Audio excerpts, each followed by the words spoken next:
Oke, abangku, dan ini adalah aplikasi Navionic versi 24 yang terbaru Garmin, dan ini Anda bisa gunakan seluruh dunia untuk petanya, seluruh dunia, dan untuk pemasangannya sebentar, 1 menit 2 menit selesai.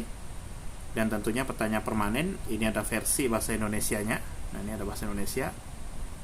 Nah, jadi misalkan Anda yang tidak mengerti bahasa Inggris, aplikasi Navionic, nah ini ada bahasa Indonesianya. Nah, ini terbaru sekali, update bui-buinya semua terbaru. Ini tampilan mode malamnya seperti ini.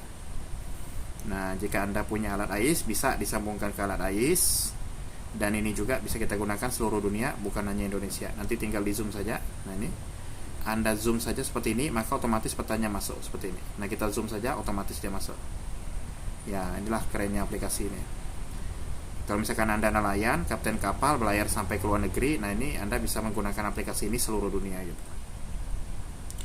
Oke, untuk fitur-fitur lainnya juga lengkap. Kalau misalkan kita mau tengok cuaca juga bisa di sini. Cuaca semuanya bisa kita lihat menggunakan aplikasi ini. Oke, silakan abangku ya, yang butuh APK-nya silakan langsung ke WhatsApp saja. Pemasangannya sebentar, 1 menit 2 menit, petanya seluruh dunia. Dan tentunya kita menggunakan aplikasi yang terbaru Garmin bahasa Indonesia. Terima kasih.